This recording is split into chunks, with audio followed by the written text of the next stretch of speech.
Y yo al Señor, sentado sobre un trono alto y sublime, y sus faldas llenaban el templo. Por encima de él había serafines. Cada uno tenía 6 alas, con 2 cubrían sus rostros, con 2 cubrían sus pies y con 2 volaban. Y el uno al otro daba voces diciendo: Santo, Santo, Santo, Jehová de los ejércitos. Toda la tierra está llena de su gloria. Y los quiciales de las puertas se estremecieron con la voz del que clamaba, y la casa se llenó de humo.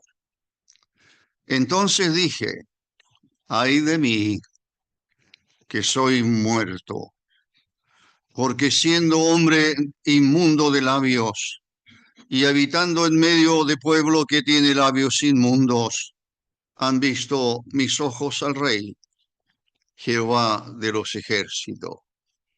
Y voló hacia mí uno de los serafines, teniendo en su mano un carbón encendido tomado del altar con unas tenazas, y tocando con él sobre mi boca, dijo: he aquí que esto tocó tus labios, y es quitada tu culpa, y limpio tu pecado. Después oí la voz del Señor que decía: ¿a quién enviaré? ¿Y quién irá por nosotros? Entonces respondí, yo: heme aquí, envíame a mí hasta aquí.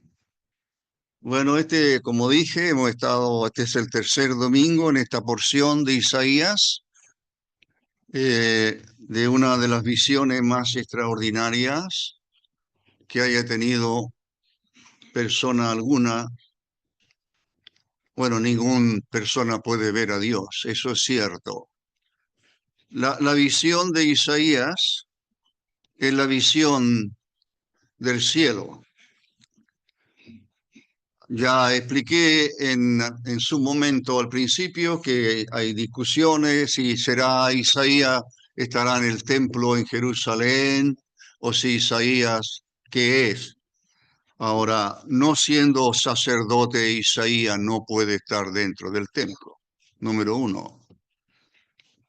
Personalmente dije que yo creía que lo que Dios está haciendo con Isaías, de alguna manera, es descorrer el velo de su presencia y mostrar su gloria a este hombre de Dios llamado Isaías. Los serafines también lo expliqué, pero algunos tal vez no lo han escuchado. Solo se mencionan aquí. En ninguna otra porción de la Biblia aparecen serafines. Aparecen 4 seres vivientes en Apocalipsis que se parecen un poco a lo mejor, pero los seres vivientes, como así le llama el apóstol Juan en la visión que le da el Señor, también del cielo, eh, ellos tienen una labor parecida a la de los serafines, pero no son los mismos. El vocablo serafín significa ardiente, ardiente. Estos seres angelicales, hay querubines, hay serafines, hay arcángeles, hay ángeles, así que hay una gran variedad, por así decirlo, de seres espirituales que sirven al Señor día y noche. La visión de Isaías, por lo tanto, debe ser el velo descorrido y el Señor le muestra alguna parte de su gloria. Isaías, él dice: vi al Señor, no describe al Señor. No puede un hombre, como dije, seguir viviendo si ve al Señor, eso lo dice la Escritura. De hecho, lo que Isaías dice que vi un trono alto y sublime. Hay alguien sentado en el trono, por supuesto. Y lo único que menciona Isaías son la capa de un rey que llena, dice, toda la casa. Bueno, eso ya lo he explicado antes.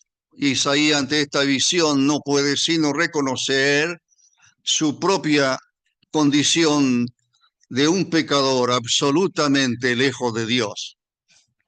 Así que Isaías dice, he aquí que soy muerto, o estoy totalmente arruinado, o a punto de morir. Y entonces, excluido, por supuesto, él del coro celestial. Expliqué que lo más probable que los serafines formarán no son cuatro, no podemos decir cuántos sean, pero también la investigación de algunos diría que son tal vez una especie de coro celestial. Eh, en el trono, en medio está el trono de todo, en medio de todo, como siempre, y los serafines a un lado y otros serafines al otro lado. Y lo que Isaías oye es lo que los serafines dicen, ¿verdad?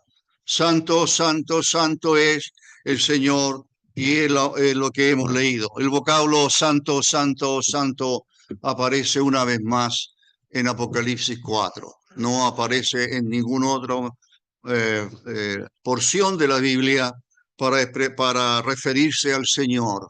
Así que el vocablo es extraordinario porque la escritura, la repetición de algo, significa de una importancia mayor. Si podemos entrar al terreno humano de las comparaciones. Así que Isaías reconoce que él tiene su impureza absoluta y también reconoce que vive en medio de un pueblo impuro. Así que creo que es una muy clara, patente, muy extraordinaria confesión de Isaías de que ante la gloria de Dios, ante la santidad de Dios, no puede sino reconocer su pecado. Y no hay para el ser humano ningún paso más importante. El comienzo de una vida de comunión con Dios parte por reconocer nuestra pecaminosidad. No hay otro camino. No hay otro camino ante el Señor para poder realmente apreciar la gracia de Dios y apreciar el amor de Dios y apreciar la obra de Cristo en la cruz. Tiene que comenzar con un reconocimiento de nuestra pecaminosidad. Somos pecadores, nacimos pecadores y somos pecadores por lo que hacemos. No hay camino de salvación para el hombre sino Dios. Y parte eso por el reconocimiento de nuestra condición perdida. Y la comparación no es entre nosotros los seres humanos, sino que la visión de un Dios santo, de un Dios excelso, sentado en su trono, ante esa visión no hay sino que mostrar nuestra humillación. El apóstol Juan en la isla de Patmos, cuando tiene aquella visión del Señor, dice que caí como muerto a sus pies.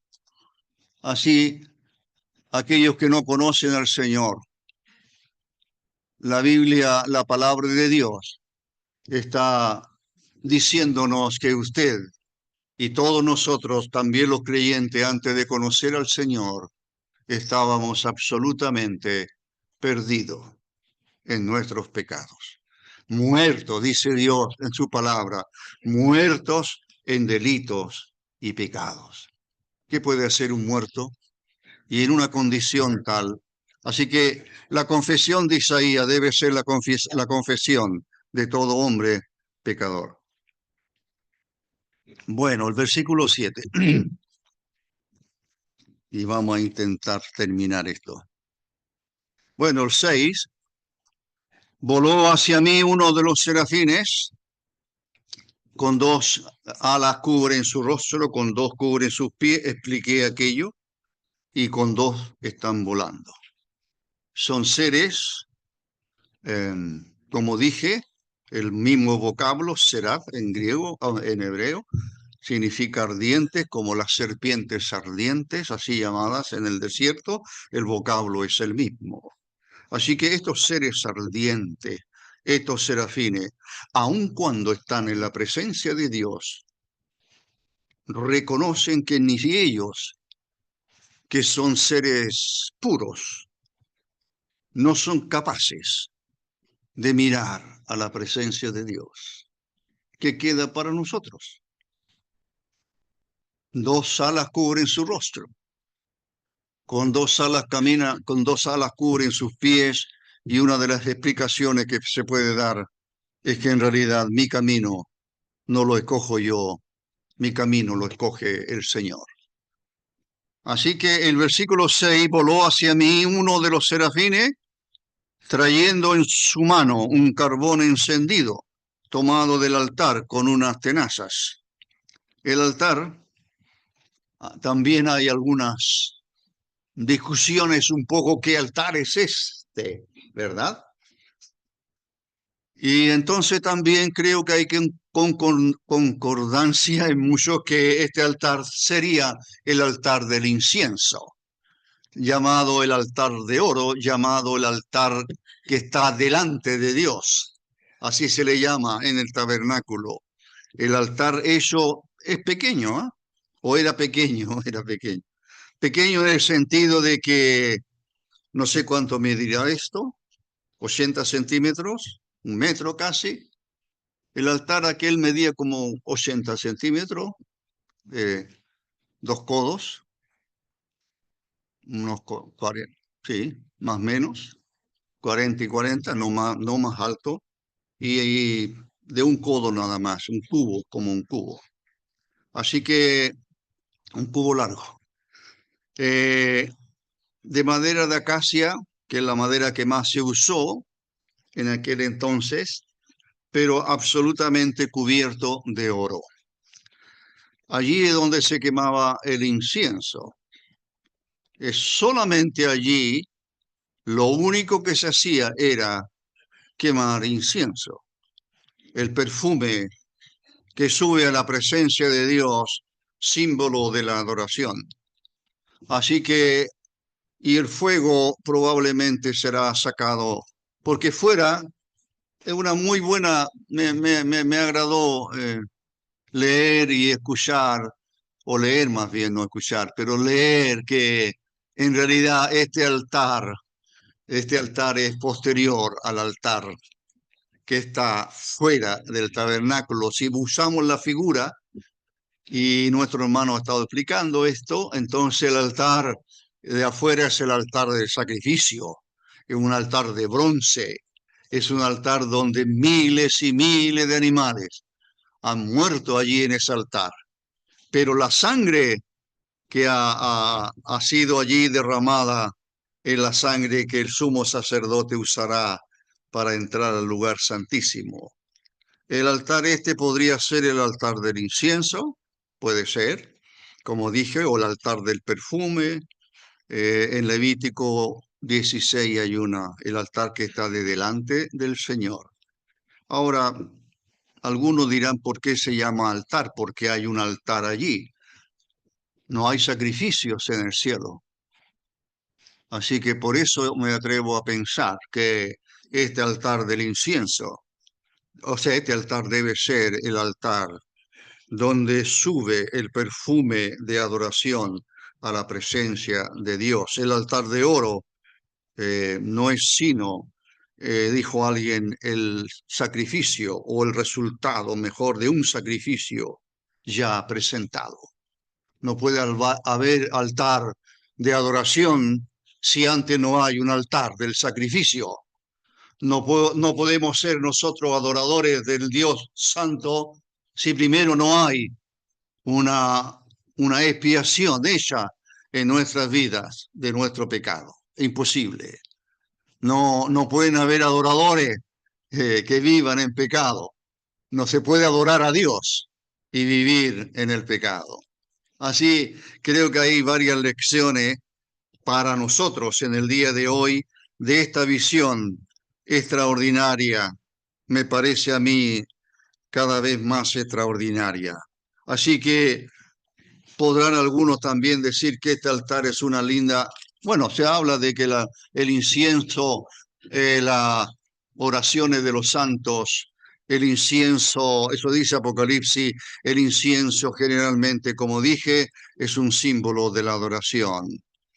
Muy bien, de este altar entonces saca un serafín, va y con una tenaza toma unas brasas, un carbón encendido. Tomó del altar una piedra incandescente, en una traducción, una piedra incandescente, un carbón encendido. Lo hace con tenazas, aun cuando el serafín sea llama absoluta a lo mejor, pero fuego no podría hacerle daño, pero también hay una lección ahí. Así que ni siquiera los serafines son capaces de tocar con sus manos aquello que es sagrado. Así, y que pertenece solo al Señor. Así que, eh, versículo, el serafín, esto lo que hace, toma del altar un carbón encendido y ahora va al versículo 7. Sigue Isaías, pero a diferencia de los anteriores versículos en que él describe lo que está viendo del Señor, ahora él, en la experiencia propia, única, personal, que él llega a tener en la presencia de Dios. Y esta comienza en el versículo 7, es una de las expresiones más claras de lo que Dios hace en la vida de un pecador que vive lejos de Él. El pecador necesita de expiación, el pecador necesita de un sacrificio, el pecador necesita ser limpiado antes de poder estar en el servicio del Señor. Y esa es la experiencia de Isaías.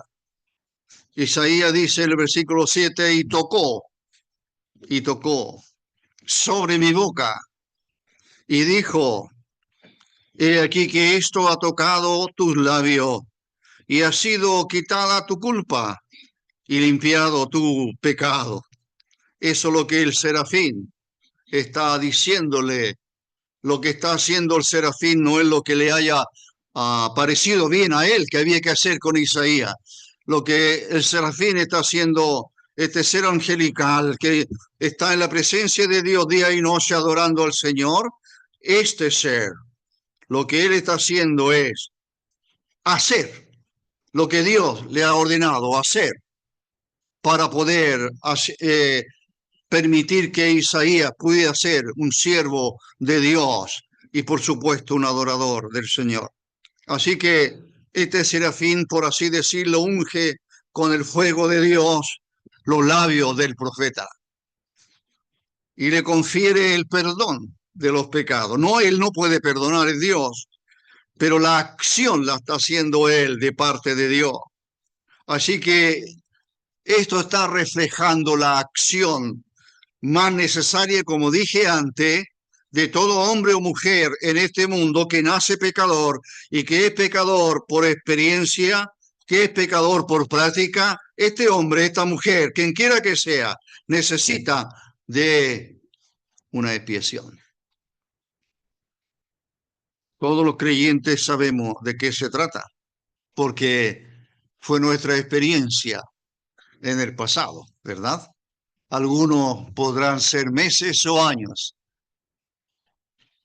Próximo noviembre el Señor permitirá, si llego, que cumpla 62 años de creyente. Así, creo que el acto de Dios en la vida nuestra es un acto que no podemos olvidar. Uno, por la condición nuestra, en que Dios está inalcanzable, que no podemos llegar a la presencia de Dios. Con cuánta libertad y liviandad a veces se habla de alguien que ha muerto y dice, no, pero ahora está mejor porque está en el cielo. ¿Cómo lo sabe? ¿Usted va al cielo? ¿Usted va a estar en la presencia de Dios por la eternidad? ¿Por qué? ¿Qué tiene? ¿Qué derecho tiene de estar en el cielo? ¿Qué derecho tiene de estar en la presencia de Dios como estos serafines? No, no tenemos ningún derecho. Lo que tenemos es el perdón de Dios.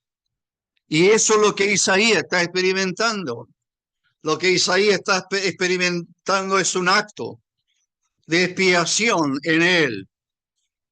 Puede ser todo figurado,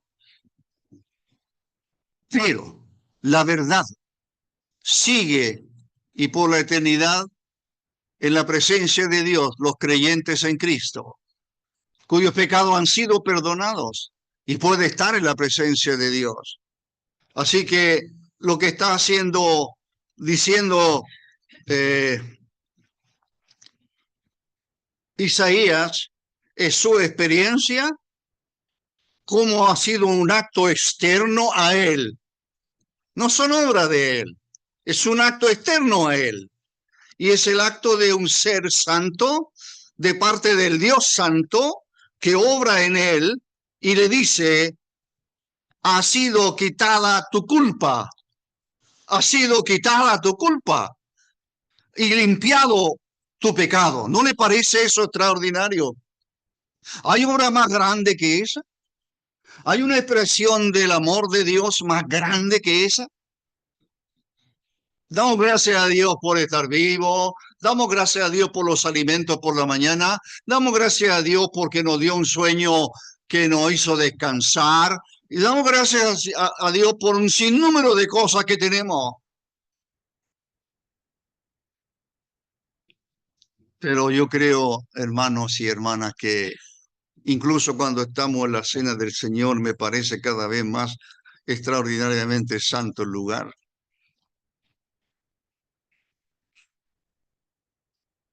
Estamos para ser nosotros en este mundo representantes de un Dios santo. Somos responsables de que la palabra de Dios, el Evangelio Santo, sea proclamado por palabras, por obras. Somos responsables de muchas cosas. Somos instrumentos de Dios como el serafín. Llevar el mensaje de salvación a los que no conocen al Señor. ¿Cuántos hombres y mujeres parten al más allá? Isaías reconoce que no solo él es de labios impuros, sino que él habita en medio de un pueblo de labios impuros. ¿No le parece que esta sociedad, este mundo como llamamos, pero hablemos de las personas, ¿no le parece a usted que en unas pocas décadas el descenso ha sido vertiginoso en su moralidad, en sus actos y en todo lo que se hace? Hoy día leemos noticias que ya pareciera que nadie se asombra. Por ejemplo, que un padrastro mate a un niño con TEA y aquí en Talcahuano, al lado nuestro. ¿No le parece que no, que es una expresión tremenda de la maldad que hay en el corazón del ser humano? Capaz de matar a alguien, un niño con trastorno.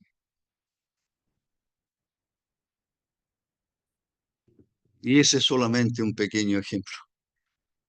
Hoy día, bueno, Concepción es cierto, en cierto modo estamos tan lejos de Santiago, lo que es bueno, pero no, no, los asaltos que se ven y todas esas cosas que se ven y los crímenes y todos los días las noticias parten con un crimen. Dan detalle, detalle, detalle. Y sin hablar de lo que está pasando en otros países. Yo sé que algunos estarán pensando en lo que sucedió anoche o ayer tarde en Irán. Puede ser. Yo también he leído lo más que pude del tema. ¿Para dónde va este mundo? ¿Quién predica a Cristo? ¿Quién habla de perdón? ¿Quién habla del amor de Dios? ¿Quién habla de la gracia de Dios? ¿Quién habla de la obra de Cristo?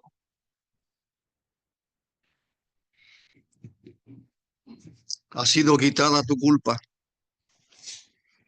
Así que cada hermano y cada hermana puede recordar el día, el momento, cuando pudo entender la palabra del Señor, pudo apreciar la realidad del Evangelio, pudo mirar a través de las Escrituras, pudo ir al Calvario y pudo pensar, meditar, que aquel que muere allí en la cruz, aquel que muere allí en la cruz, el Hijo de Dios hecho hombre, muere por los pecados nuestros.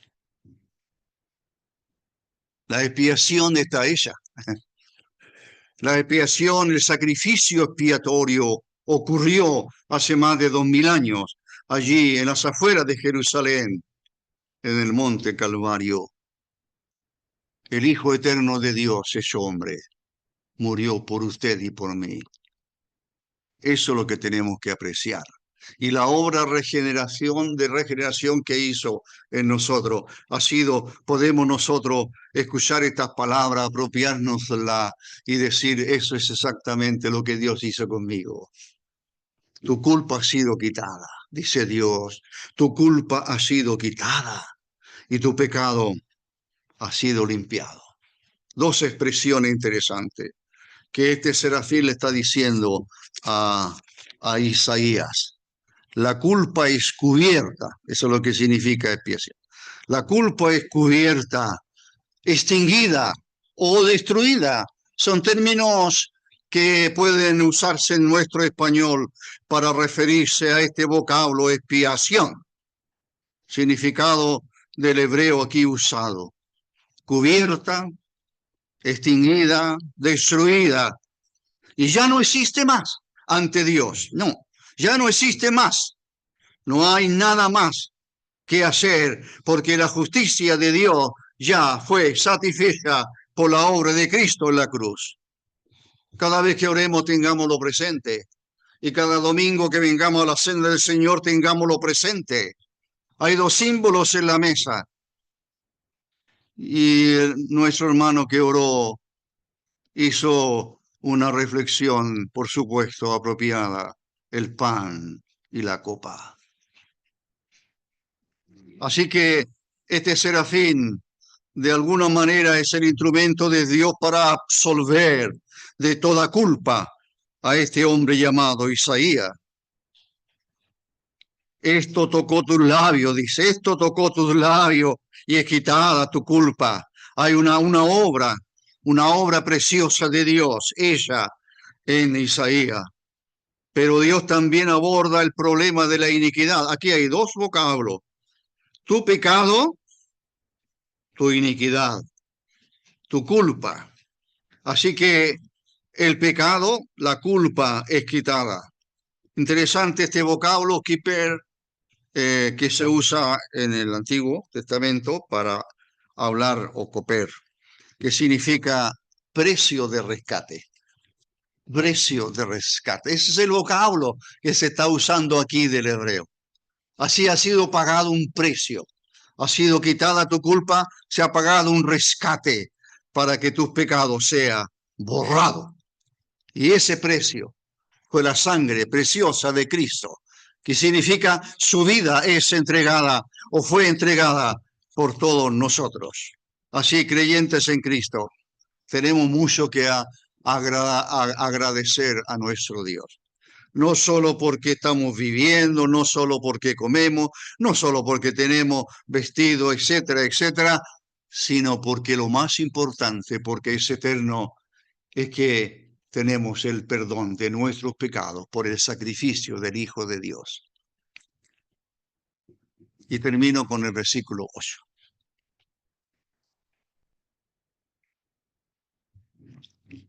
Ahora puedo ser siervo, dice Isaías.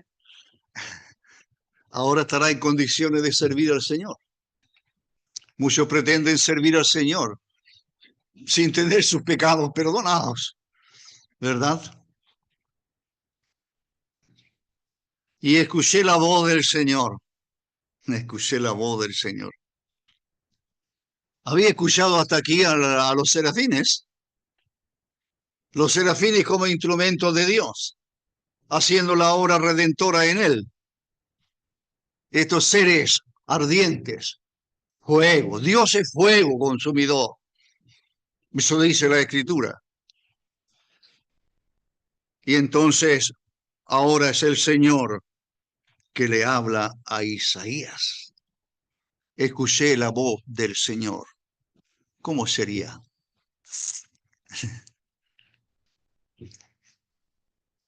Escuché la voz del Señor que decía, ¿a quién enviaré? ¿Y quién irá por nosotros? Y respondí, dice Isaías, y respondí, heme aquí, envíame a mí.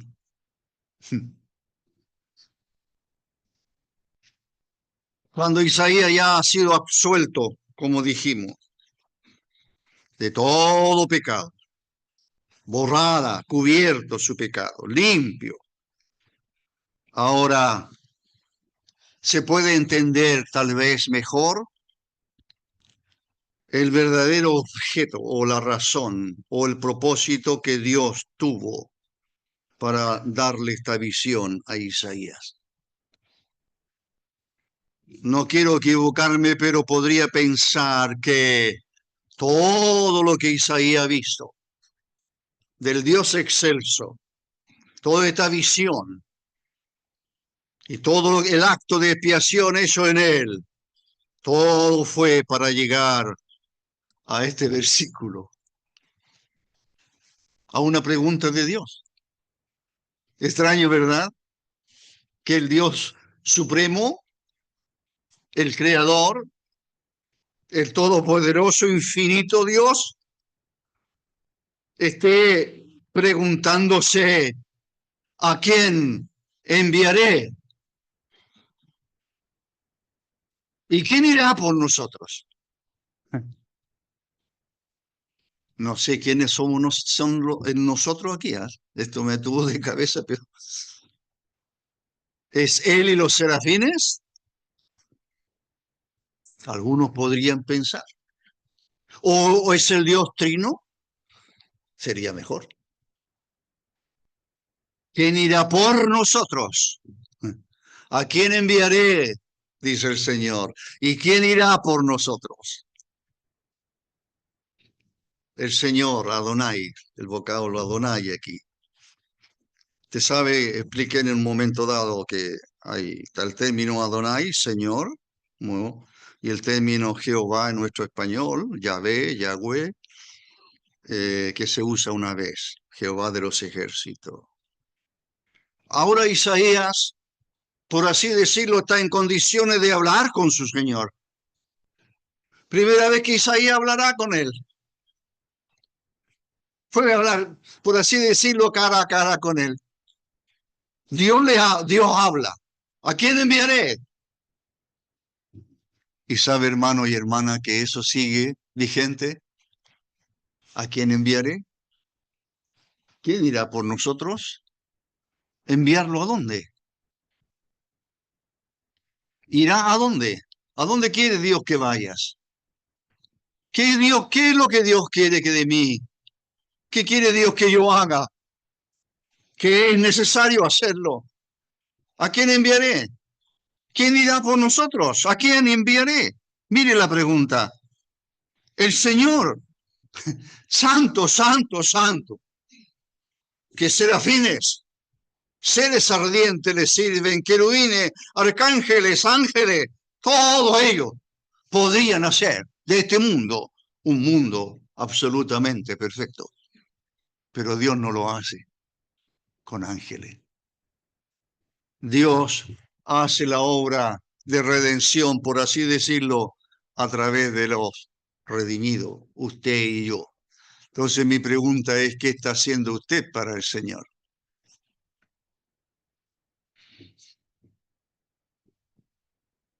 ¿A quién enviaré?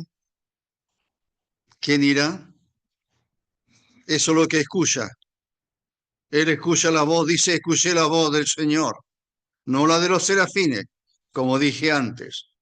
¿A quién enviaré? ¿Va a enviar serafines? Usó a los ángeles como mensajero y la palabra ángel significa eso, ángel significa ángel, significa mensajero, por supuesto. Son mensajeros de Dios y conocemos a varios, o por lo menos Gabriel, uno por nombre. ¿A quién enviaré? ¿Qué dirá por nosotros? ¿Es el Dios Trino? Nosotros. Alguien dijo que esto era un plural de consulta. No sé qué significa un plural de consulta. ¿A quién enviaré? Tenemos que agradecer a todos aquellos hombres y mujeres que a través de los siglos han llevado y han traído el Evangelio a diferentes lugares. Es extraordinario, ¿verdad? Que el Evangelio haya llegado a nosotros, haya viajado desde Israel hasta aquí. Eso es increíble. Hay lugares todavía donde el Evangelio no llega. Quizás a lo mejor en medio de su familia el Evangelio no ha llegado. No sé. Tal vez usted tiene familiares que están sin Cristo, que están perdidos, que van rumbo al infierno. Y Dios dice, ¿a quién enviaré? Para que sean salvos. ¿A quién enviaré para que lleven el mensaje?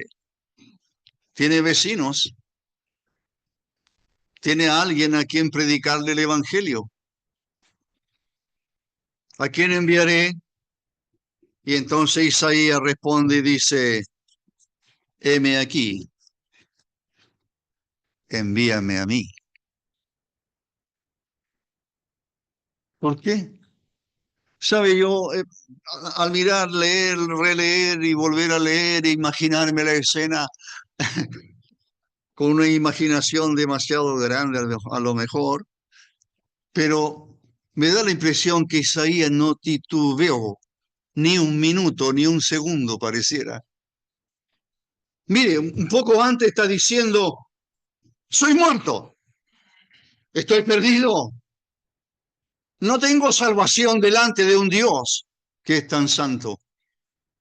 ¿Y ahora? ¿Qué pasó entre medio? ¿Por qué ahora está dispuesto a decirle al Señor, Señor, envíame a mí? Señor, yo estoy aquí, envíame a mí. Yo voy. ¿A dónde? ¿No tiene idea? Bueno, sí tiene idea seguramente que su labor será en medio del pueblo de Israel. Israel será llevado, bueno, ya las 10 tribus primero fueron llevados al exilio y uno cerca de 100 años después sería Judá, llevados al exilio, a Babilonia. Y todo eso a causa del pecado de Israel. Él estaba diciendo antes, aquí soy muerto, estoy arruinado, y ahora está diciéndole al Señor, Señor, heme aquí, envíame a mí. ¿Qué pasó? La redención antes, la limpieza de este hombre. Este hombre es un hombre limpio, es un hombre en quien Dios ha obrado, Dios le ha redimido. Por supuesto que sí. Por eso me pareció interesante, repito, que sea este el altar de incienso, pero el altar del incienso no existe si no hay un altar del sacrificio. Si no hay sacrificio, no hay expiación. Tiene que haber un sacrificio. Dios había dicho en la antigüedad, sin derramamiento de sangre no hay remisión de pecado. Por eso que el sacrificio de Abel fue acepto, pero el sacrificio de Caín fue rechazado. En el sacrificio de Abel hay sangre derramada. Hay un cordero que da su vida inocente, el cordero, pero muere en lugar de el pecador que es Abel. En el sacrificio de Caín o la ofrenda de Caín más bien no hay sacrificio, no hay sangre derramada. Y sin sangre, como digo, repito, no hay remisión de pecado. Así que tiene que haber sacrificio de por medio. Y eso ocurrió para los creyentes en el Calvario. Entonces dije, versículo 8. Después oí la voz del Señor que decía, ¿a quién enviaré? ¿Y quién irá por nosotros? Entonces respondí yo, heme aquí, envíame a mí. Muy bien, yo sé que algunos, ya la edad dirá, alguno dirá, pero ya yo no estoy en condiciones de ir a algún lugar, pero no me importa, no tiene que a lo mejor viajar mucho, a lo mejor tiene que dar unos pasos nomás para llegar a algún lugar o llegar a alguien con el mensaje de salvación. Hoy día es tan fácil mandar mensaje, ¿verdad? Antes había que escribir una carta, de aquí a que llegara y después recibir más la respuesta, etcétera, etcétera. Hoy día, ¿se ha dado cuenta los avances? Usted toma su teléfono ahora mismo, a lo mejor pudo haber tomado un teléfono y haberle escrito un mensaje a alguien. No te preocupes, ya está por terminar. Estoy cansado de escuchar, caballero, pero ya estoy por terminar. Espérame, ya voy. Puede enviar cualquier mensaje que usted quisiera enviar, ¿verdad? Es tan fácil hoy. No mando más mensajes porque ahora ven los celulares y entonces salgo pillado qué fue lo que mandé. Y eso le ha ocurrido a varios, ¿verdad? Qué increíble hasta dónde ha ido la tecnología.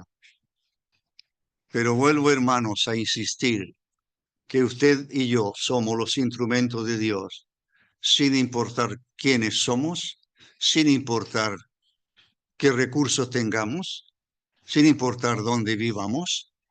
Lo único que importa es que hemos sido redimidos con la sangre preciosa de Cristo. Y entonces estamos en condiciones de decirle al Señor, Señor, envíame a mí. Aquí estoy yo. Si quieres usarme, hazlo en tu misericordia y bondad. Que el Señor sea honrado y glorificado en nuestras vidas. Que la iglesia sea un centro donde el Dios Santo sea siempre ensalzado y donde el Señor sea predicado. El Señor le bendiga.